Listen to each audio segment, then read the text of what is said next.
Señor Solís, lo primero es lo primero. ¿Por qué el silencio del Contralor?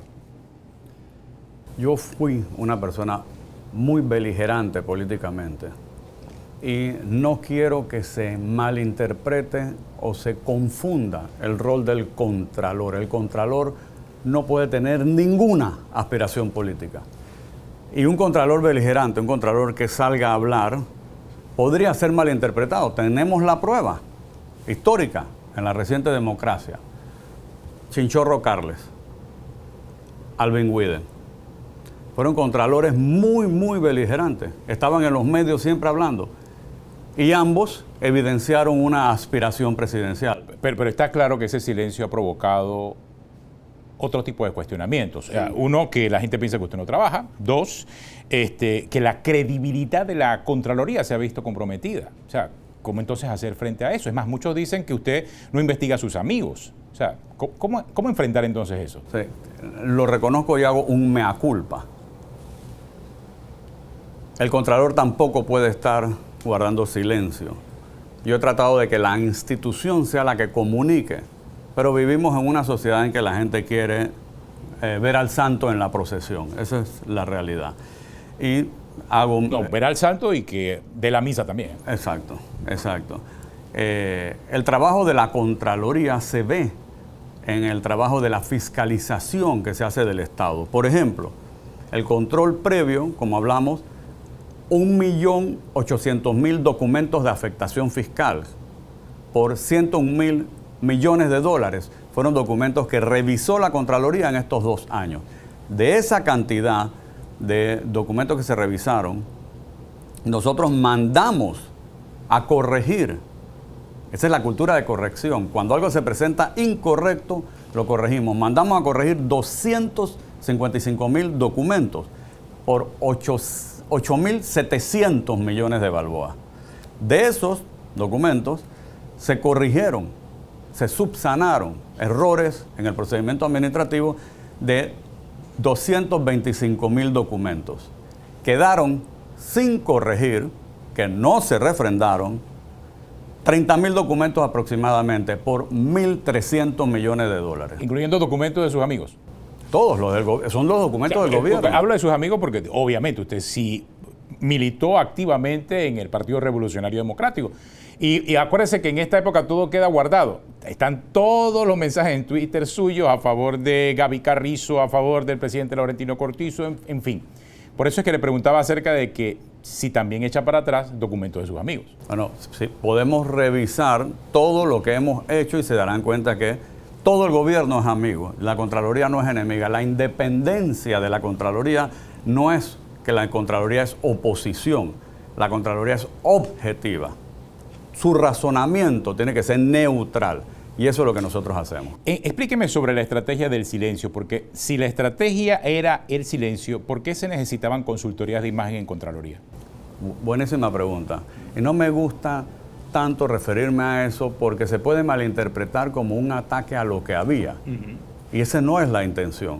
Pero tengo que ser transparente, tengo que decir lo que encontré. Cuando llegué a la Contraloría encontré un ambiente de desánimo, desconfianza, desmotivación. Los funcionarios no se sentían con la moral alta. Dicho por ellos, y trabajamos una consultoría de imagen para determinar, incluso a lo interno de la Contraloría, cómo hacer para revertir eso.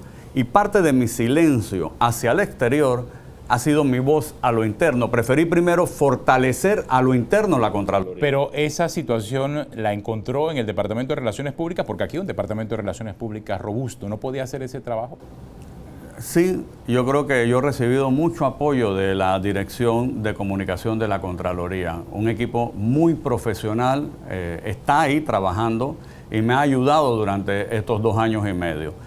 Sin embargo, una asesoría de imagen con los trabajos que nosotros necesitábamos para hacerle un cambio total, incluso con encuestas a lo interno, ya requería un trabajo más especializado. Y yo siento que pudimos cambiar esa imagen y hemos trabajado a lo interno un espíritu y una mística que se está fortaleciendo. La Contraloría General de la República estaba calificada al igual que la autoridad del Canal de Panamá y que el Tribunal Electoral en el pasado, Ahora toca reponer eso y yo estoy trabajando. O sea, usted está consciente que hay que reponerlo. Por supuesto, cuando yo llego aquí eso es lo que encuentro. Sobre todo por el elemento de independencia. Por eso las preguntas acerca de este tema particular del silencio. O sea, ¿se puede ser un contralor independiente? ¿Usted considera que puede ser un contralor independiente? ¿El contralor Solís puede ser independiente? Atenógenes, yo estoy por publicar un libro que es una crónica histórica de la vida republicana desde que se crea la Contraloría, narrada a través de el Contralor y sus circunstancias.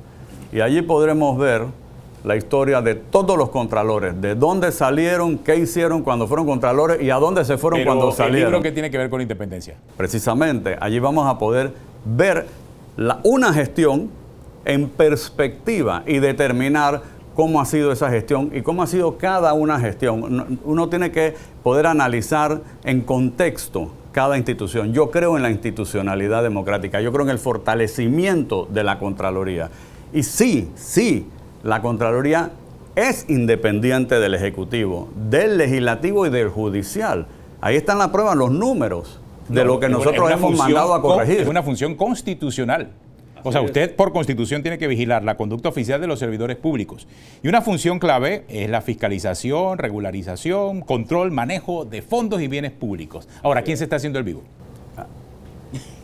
Yo no creo. Ya que estamos hablando de independencia. Vamos a hablar ¿Quién se está haciendo el francamente. vivo? Vamos a hablar francamente. Porque debe haber gente que se está haciendo el vivo o quiere hacerse el vivo con usted. Mira, la cultura de corrección significa, en gran parte, educar a los funcionarios públicos para que comprendan que si quieren hacer una obra, la pueden hacer en beneficio de la comunidad, pero la tienen que hacer bien y la tienen que hacer al precio correcto, al precio justo y razonable. Yo no quiero creer, yo parto siempre de la buena fe, pero no soy ingenuo. La prueba es el trabajo de auditoría que nosotros estamos haciendo. Nosotros hemos hecho auditorías y hemos remitido al Tribunal de Cuentas, al Ministerio Público y a las entidades que hemos auditado.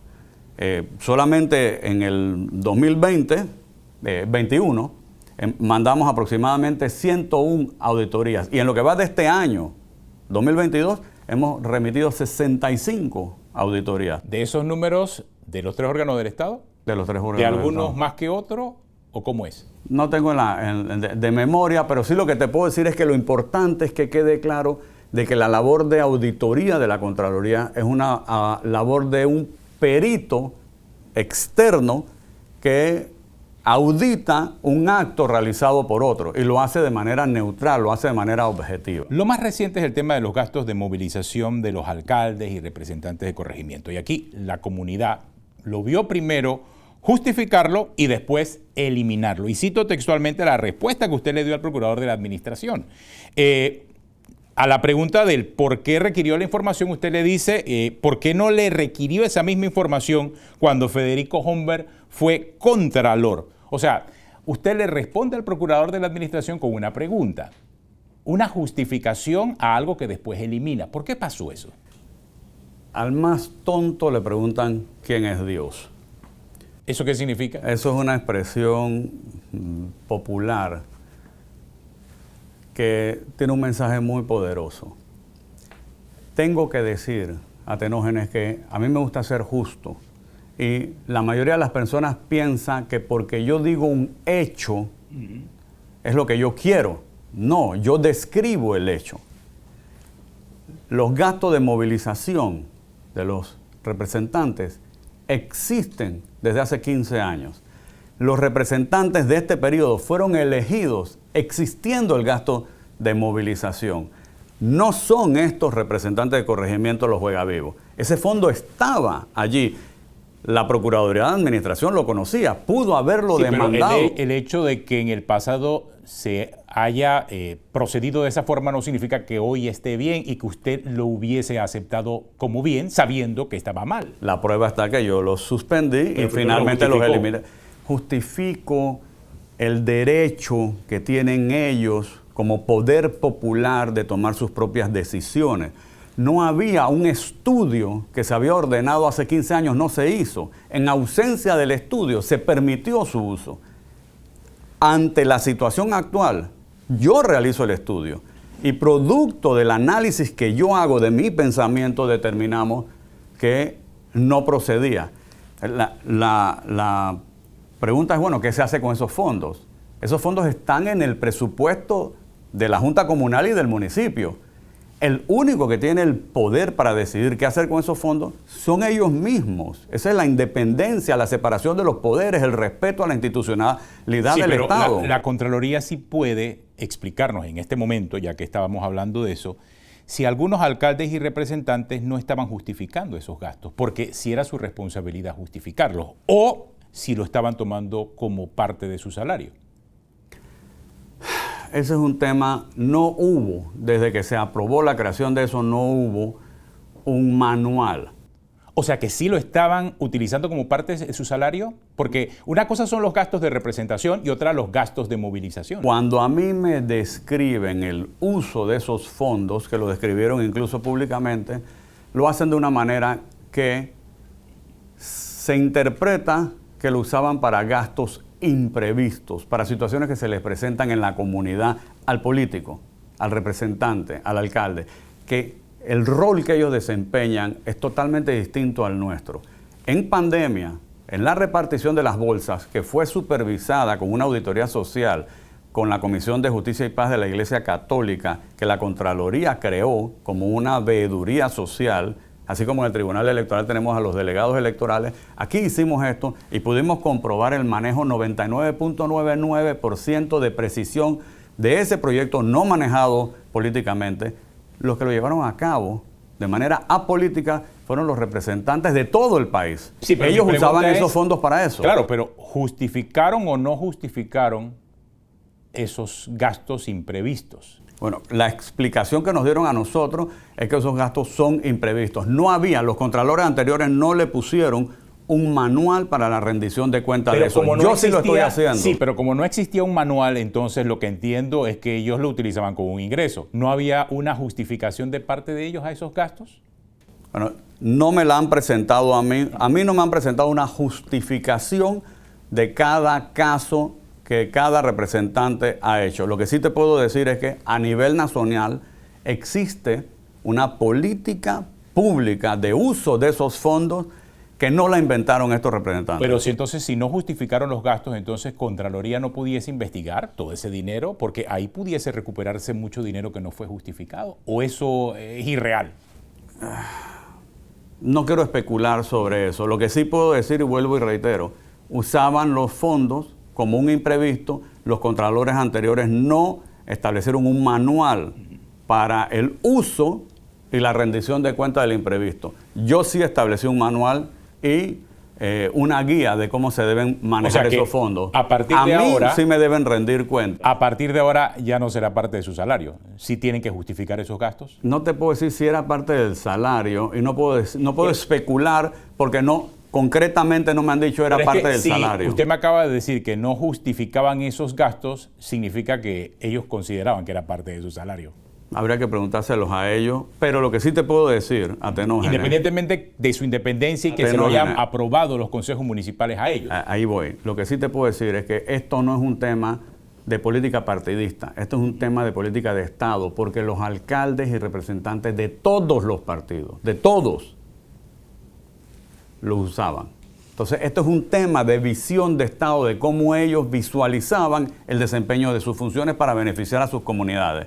Bien, mal o indiferente, le toca a esta Contraloría ante la situación que surge, y surge precisamente porque los medios son los que la estuvieron poniendo por delante. Nosotros hacemos un estudio. Claro, y quisiera saber si ese estudio se va a hacer público, porque de seguro el estudio que usted está citando y que sirvió de base para eliminar los gastos, pudiese tener alguna de las preguntas o las respuestas a las preguntas que le estoy haciendo en este momento, a saber si ellos estaban utilizando eso como un ingreso o parte de su salario. El estudio no es una auditoría, el estudio es un análisis, es una evaluación de pensamiento que hicimos nosotros. Ese es el pensamiento que nosotros tenemos. Esto es un análisis del cerebro de los expertos que hemos evaluado eso. No es un informe y no es una auditoría. Entiendo, pero en el estudio se puede identificar cuánto representaría en ahorro la decisión que se tomó para el Estado o no. Ya implicaría entonces otro tipo de análisis, otro tipo de evaluación. Lo que nosotros estábamos determinando era la conveniencia o inconveniencia del uso de ese gasto de movilización de acuerdo a el nivel de ingreso y a la población que había y extensión territorial de cada corregimiento. Pero no me ha dicho si el estudio será público. No, es que el estudio no tiene por qué ser público. El estudio es un análisis que hacemos nosotros. Pero ¿por qué no es público si al final puede servir de referencia futura, inclusive para decisiones de los propios, de este gobierno, de gobiernos futuros? La Contraloría hace tantos análisis y hace tantas auditorías que no es justo con... Mira, yo te pongo, por ejemplo, si yo le hago una auditoría a una ONG que recibe fondos del Estado, yo no considero, y por eso es que está establecido que no es público, que se determine el manejo que hace la ONG de todos esos fondos. ¿Por qué si son fondos públicos? Para eso está la auditoría. Nosotros hacemos la auditoría para determinar si se manejó con corrección o incorrección. Si se manejó con corrección, se le informa a la entidad. Si se manejó con incorrecciones, se pueden corregir. Y si la incorrección constituye un hallazgo que puede ser delito, se manda al Ministerio Público y a Tenógenes corresponde al Ministerio Público entonces hacer una investigación de carácter penal. Se trata de un respeto a la institucionalidad y a la separación de las funciones. La función de la Contraloría no es esa, la función de la Contraloría es otra, es controlar, fiscalizar, corregir. No, entiendo el punto y veo que así se ha hecho hasta ahora, pero ¿no cree que es el momento entonces de cambiar las cosas? No, yo no estoy seguro que así se ha hecho hasta ahora. Yo creo que ¿usted la ha hecho de forma diferente? En mi opinión personal, yo estoy inculcando una cultura de corrección. Una cultura de corrección significa, a la Contraloría se presenta un documento que tiene errores, que tiene incorrecciones y se corrigen. Se mandan a corregir y si se corrigen, se aprueban. Y por transparencia. Y por transparencia lo divulgamos y seguimos los estándares de la Autoridad de Transparencia. Aquí en el pasado, y todo el mundo lo sabe, eso es Vox Populi público, la Contraloría sirvió como un instrumento de persecución en el pasado. Yo no he utilizado esta Contraloría como un instrumento de persecución. ¿En el pasado reciente o en el pasado pasado? Hice una afirmación. Ajá. Y creo que me debió haber mordido la lengua.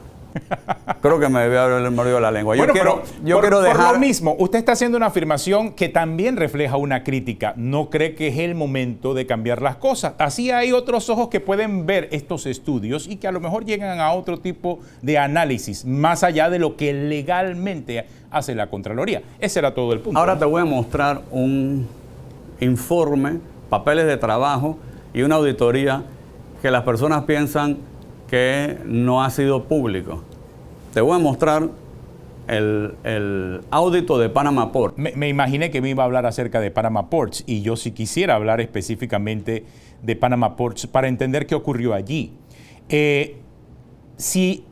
Porque es que el caso puntual de no hacer público la auditoría de Panama Ports tiene mucho que ver con la discusión que acabamos de tener.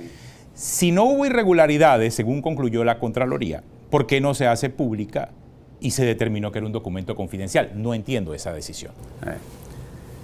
Las auditorías no son documentos públicos. Ojalá entendamos bien el rol de la Contraloría. El rol de la Contraloría es un perito neutral, objetivo, que tiene una función. Si nosotros encontramos, por ejemplo, en el caso de Panama Ports, que cumplió con las obligaciones contractuales, porque era una auditoría de desempeño, se lo notificamos a las autoridades correspondientes y a la empresa. En el caso de otro puerto, encontramos que no cumplió. Y esa auditoría se la notificamos a la empresa y a la Autoridad Marítima de Panamá. En un caso puede haber un proceso para cancelar la concesión. En el otro no había mérito para cancelarla. Voy a poner un ejemplo. Cable and Wireless, la compañía de Telefónica, es parte del Estado. No es justo, si yo le hago una auditoría a Cable and Wireless, no es justo con la empresa en la que nosotros como Estado somos accionistas, que yo divulgue toda la información para que su competidor, 3, 4 competidores que hay en Panamá, otros operadores de telefonía, conozcan todos los datos de esa empresa. Entonces se trata de una decisión comercial. O sea, ¿por esa razón no lo hacen público? No, se trata de una decisión de filosofía jurídica. En un proceso penal, cuando le están revisando a una persona sus cuentas bancarias, se manejan en un cuadernillo aparte, porque esa es información confidencial de la vida privada financiera de la persona. Si la persona comete un delito, los jueces pueden ver en el expediente que ahí está el dinero producto del delito, pero tú no divulgas esa información confidencial financiera de la persona. Se trata de un respeto. Ahora, le pregunto a Gerardo Solís, y sabe, el tema suyo es que usted, como ha sido tuitero, usted ha sido político, usted en diciembre 13 del año 2013, usted dijo que este país necesita justicia y transparencia. ¿Recuerda lo que pasaba en diciembre de 2013, no? Siempre lo Usted he estaba dicho. en campaña, usted decía, este país necesita justicia y transparencia. ¿No cree que por justicia y transparencia esas auditorías deben ser públicas? Le pregunto a Gerardo Solís, no al Contralor, porque usted me está dando respuestas de Contralor, sino a Gerardo Solís. Sí. Los auditores de Contraloría que hacen las auditorías tienen muchísimos años de experiencia. Son profesionales, idóneos. Cuando terminan sus auditorías, si encuentran irregularidades, se le manda a jueces y fiscales que revisan eso. Si ellos son personas íntegras, van a llevar eso a las últimas consecuencias para que se haga justicia. Y la transparencia está al final del proceso, cuando se lee la sentencia, que se vea que una persona cometió un delito y que fue castigada por ese delito. Por lo que veo, no puede separar en este momento a Gerardo Solís del Contralor. Es que es la misma persona. Pero en este momento, en diciembre del 2013, usted sí decía que era necesaria la justicia y la transparencia, pero son situaciones Y hoy creo lo diferentes. mismo. Hoy creo que tiene que Pero haber por justicia y transparencia no transparencia. se deben conocer. Por eso es que le preguntaba, ¿no? Por transparencia no se deben conocer esas auditorías. Por transparencia. Mira, Y en aras de una mejor justicia. por alguna razón la comunicación entre las personas es reservada y es privada.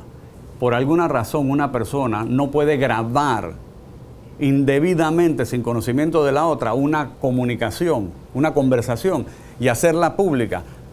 Por transparencia, por respeto. Claro, porque esas son comunicaciones privadas, lo acaba usted muy bien de decir, pero cuando estamos hablando del uso de fondos públicos... Atenógeno, sería tan fácil decir que cualquier actividad privada puede ser auditada. Basta que se presente aquí cualquier ciudadano y diga, audítame a la Cruz Roja, audítame al Club 2030, audítame a los Kiwanis, audítame a los Rotarios, audítame a la Cámara de Comercio para... Cualquiera, hay una pelea entre la junta directiva de un gremio y están peleando la dirección y gana un grupo y el grupo que pierde dice voy a la Contraloría para que la Contraloría ahora los audite. Entonces le hago un audito y les veo las medias, le quito los zapatos y le veo si las medias están rotas.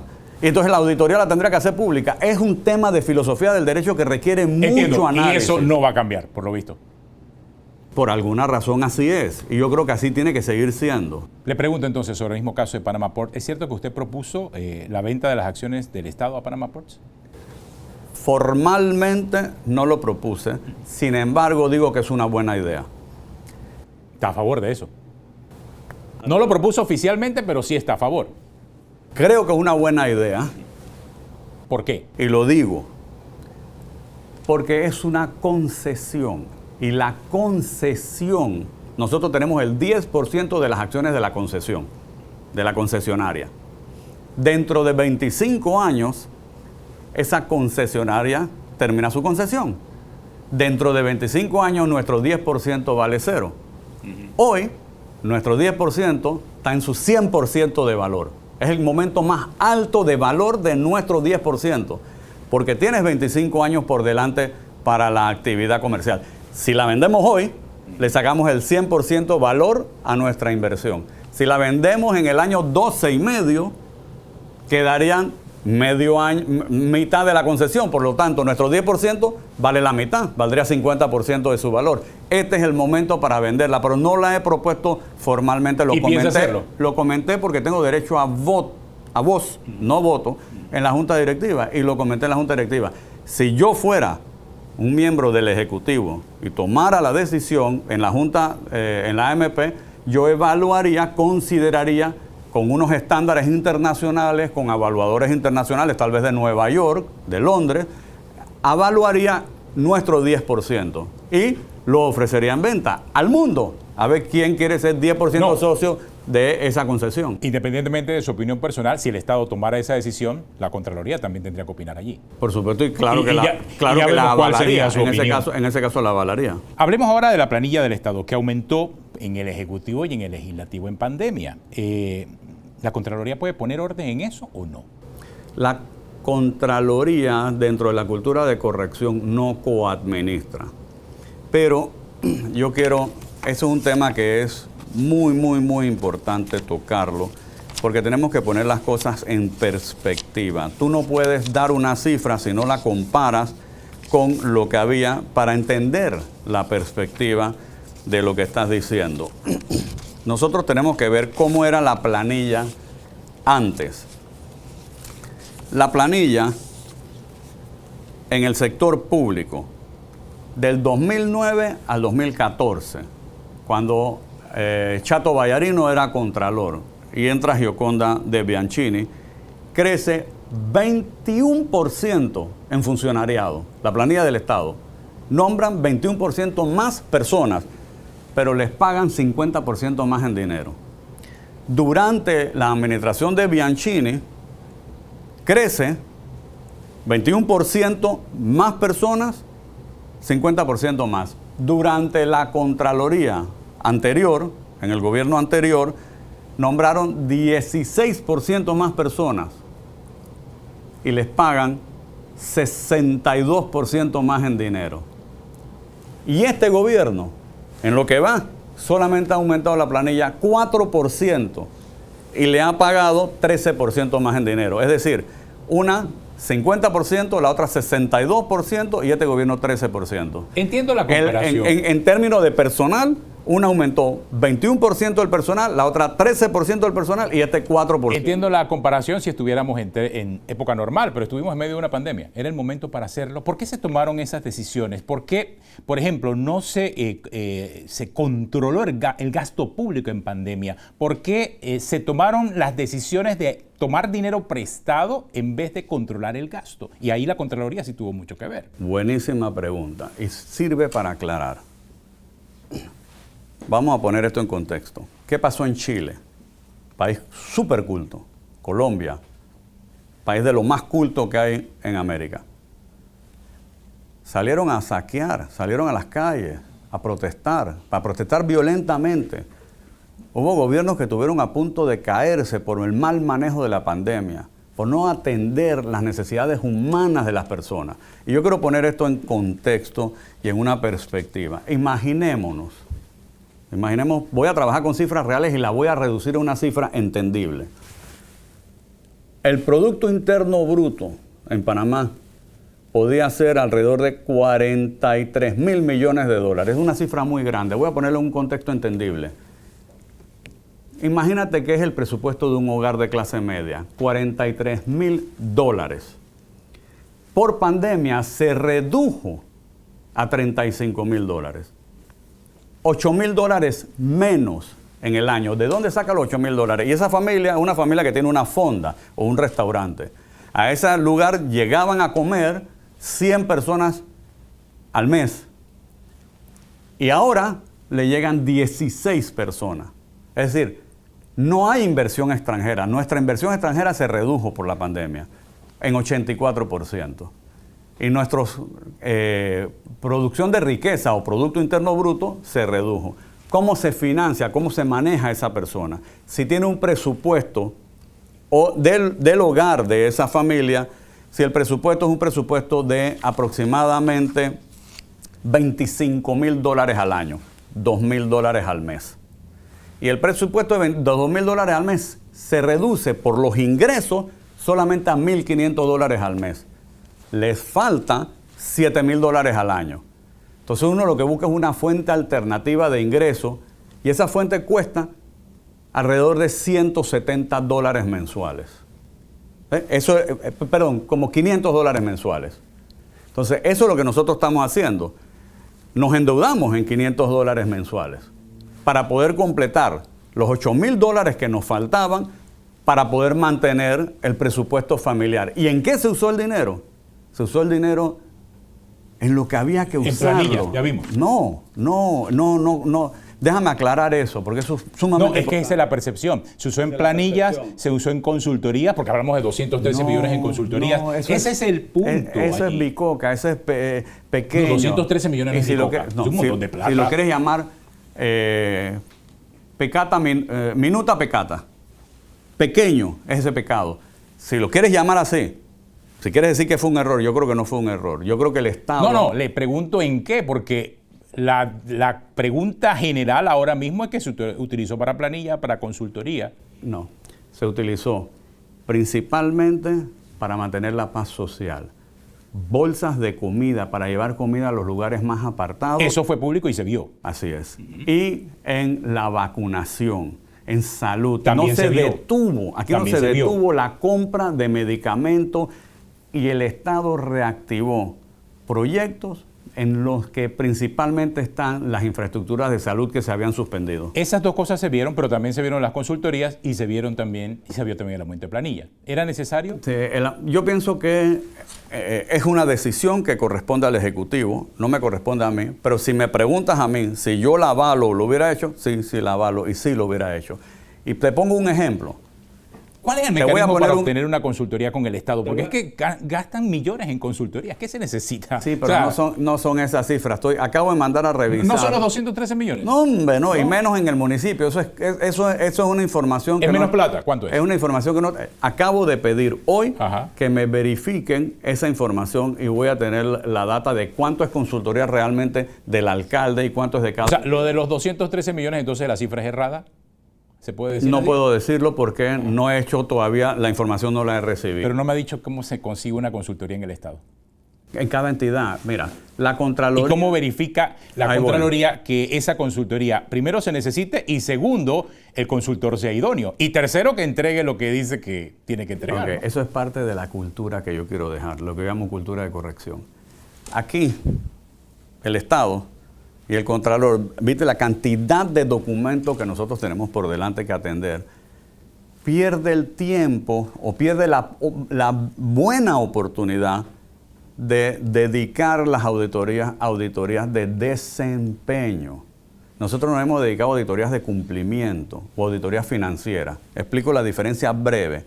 La financiera es, la obra se financió con una cantidad de dinero, cuesta eso, se desembolsaron los fondos de acuerdo a cómo iba la ejecución de la obra.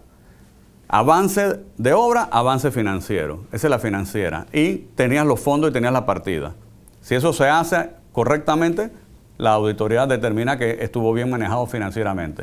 La otra auditoría, la auditoría de cumplimiento.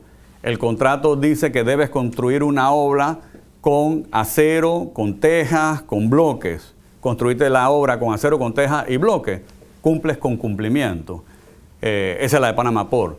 ¿Panama Port creó un puerto? Sí. ¿El puerto está abierto al mundo? Sí. ¿Le paga los dividendos a Panamá? Después de la auditoría mía, sí los pagaba. Sí los pagó. Antes no lo pagaba, después de mi auditoría sí pagó la totalidad y en exceso. Así que el trabajo que hizo la Contraloría... Es importante publicar la auditoría de Panama Port. Así todo el mundo conocería esa información. Pero ya lo digo, la información la hemos dado. La auditoría que yo quiero mirar ahora y que quiero que nos vayamos hacia allá es la auditoría de desempeño.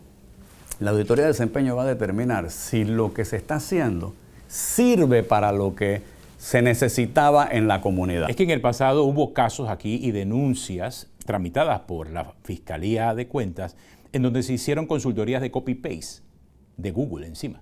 O sea, iban a Google, agarraban la información, hacían un copy-paste y cobraban $1 millón por eso. Esa es mi pregunta. Esas consultorías terminan en el Ministerio Público porque la auditoría lo descubre y no se quedan calladas. La transparencia está en el momento en que se dice, esta auditoría se mandó al Ministerio Público. Le toca al Ministerio Público hacer la investigación. En el caso, por ejemplo, de las licitaciones del municipio que quiere hacer el alcalde Fábrega, la red de mercados, ¿esas ya pasaron por Contraloría? No. Aquí pasan en el último momento. Después que la ley establece una serie de pasos. La sociedad civil puede participar, los ciudadanos pueden participar en esos pasos. Todavía no ha pasado. Todavía no ha llegado acá. ¿Y en el caso de la investigación de la falta de control de los billetes de lotería? Ok, ese es interesante, ese caso de la lotería. Fíjate, el caso del gordito del Zodiaco, Atenógenes, es sumamente importante aclararlo.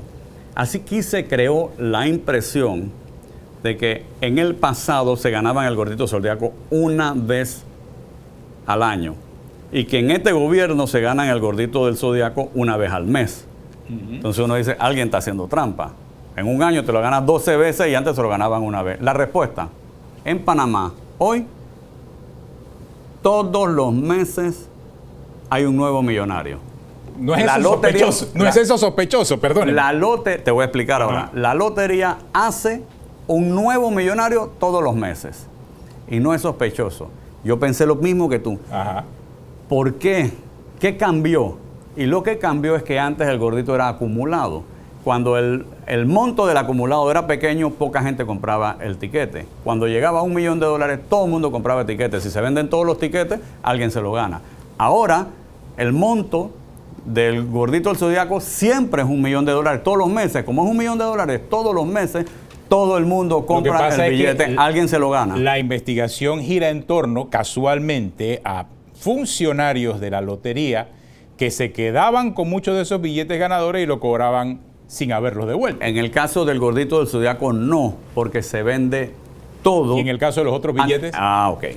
Ahí sí, hicimos una auditoría, encontramos 26 hallazgos de irregularidades administrativas en donde la directora de la lotería tiene oportunidad de mejora. Y se lo dijimos. Y están trabajando en eso. Ya eso es un tema de la lotería, pero nosotros tenemos nuestros fiscalizadores, ojo al Cristo, cuidando que no se lo lleven. Exactamente. En esas oportunidades de mejora sí se identificó que había errores o que había problemas penales o legales que pudiesen afectar en el caso que la buena voluntad de la lotería. Esto es sumamente importante. Aquí es donde está la transparencia. En el caso en que consideramos que eran errores administrativos, se lo notificamos a la directora de la lotería. Y hay otros que pudieran parecer actos indebidos desde el punto de vista sancionable penalmente, esos los investiga el Ministerio Público. Y está ocurriendo. ¿Todavía le quedan aspiraciones políticas? No. Son extraños y misteriosos los caminos que Dios nos pone a recorrer. Y yo creo que en este momento a mí me toca, desde la Contraloría, cambiar la visión errada que había con la Contraloría, reforzar la confianza, la credibilidad, que al final, cuando yo me vaya, los procesos sean más fáciles, sean menos traumáticos, el empresario cobre más rápido y la mística de trabajo del funcionario de la Contraloría esté elevada, que haya un ambiente mucho más feliz de trabajo en la Contraloría, de mucho orgullo, y que la sociedad así premie a los funcionarios de la Contraloría. O sea que no más candidaturas. No, no, lo dije el primer día, lo dije cuando me nombraron. De aquí se jubila. Un contralor. Se jubila no sé como si funcionario público, me refiero. Eso pensé cuando salí del Tribunal Electoral, que me iba a coger mi año sabático y me retiraba, y recibí mucha presión ciudadana para correr al candidato a presidente. No puede pasar lo mismo que es ahora, un tema que es para hacer una evaluación posterior. No creo que ahora pase. Un contralor, para que haga su trabajo bien, no puede tener agenda secreta, no puede guardarse haces ni cartas debajo de la manga para extorsionar a los candidatos de que te abro una investigación y te la tengo allí en stand-by. Si me apoyas con tu voto o haces lo que yo digo que la investigación es buena, y si no me apoyas la mando al Ministerio Público o al Tribunal de Cuentas para que investigue, o a otros le digo, como ustedes son mis amigos, los dejo hacer cosas indebidas que no las voy a investigar. Eso no lo puede hacer un contralor. Por lo tanto, un contralor no puede abrigar oculta ni abiertamente aspiraciones políticas. ¿Qué ha aprendido de los políticos en su paso ahora por la Contraloría? Bueno, ya usted había conocido a los políticos en el rol de fiscal electoral, después en el rol de magistrado, pero ahora dígame, ¿qué ha aprendido de los políticos aquí? Porque deben ser ambientes diferentes. Bueno, este es un borrador de un libro, Atenógenes, te voy a dar una primicia, que estoy haciendo la crónica de la historia de Panamá contada a través del Contralor y sus circunstancias. Aquí podemos ver cómo creció, cómo evolucionó Panamá desde Se llama cada ese libro, El Contralor y sus circunstancias. Es El Contralor y sus circunstancias, de Alejandro Tapia a Gerardo Solís. Todos los contralores, de dónde es, comenzamos con Alejandro Tapia, el primer contralor, de dónde salió, qué hizo, cuáles fueron sus méritos para ser contralor, qué hizo como contralor y para dónde se fue después de ser contralor. Con esto podemos evaluar cómo creció Panamá, cómo fue cambiando los censos. Aquí está toda la historia Por de cierto, los censos. los censos se van a hacer bien. Por supuesto, Porque- en esta ocasión... Porque la última vez nos hicieron bien. Todavía no sabemos cuántos somos. Sí. Esperamos que con estos censos Sí, mira. ya finalmente podamos contarnos bien. Mi aspiración es que en el futuro el censo sea no invasivo, sea amigable con la ciudadanía. El censo, en esta ocasión, el presupuesto original del censo era 64 millones de dólares. Yo aspiro a hacer el censo con 45 millones, con un ahorro casi de 20 millones de dólares. Es lo que yo aspiro a hacerlo. El censo antes se hacía un día invasivo, no podías salir de tu casa hasta que te empadronaran. Ahora es un censo de derecho. Lo vamos a hacer con aproximadamente 7,000 empadronadores, con 2,000 supervisores, 9,000 personas más el funcionariado del INEC. Para ello hemos abierto una campaña de reclutamiento de empadronadores y se han registrado 80,000 personas. Hay un entusiasmo para realizar el censo. Yo estoy seguro de que esta vez vamos a tener data precisa que le va a permitir a los futuros presidentes tomar políticas públicas de Estado importantes en beneficio de la comunidad. Algo importantísimo es que las etnias también van a ser tomadas en cuenta. Nosotros tenemos, por ejemplo, a los Gunayala, Emberá-Wumán, Nove Buglé, los Teribe Bocota y los Bribri. Todos van a participar y por primera vez incluso los Mamatata están interesados en ellos mismos ser capacitados como empadronadores para ellos saber cuántos son. O sea, esto nos va a dar a nosotros una información sumamente rica y precisa que va a permitir tomar buenas políticas de Estado.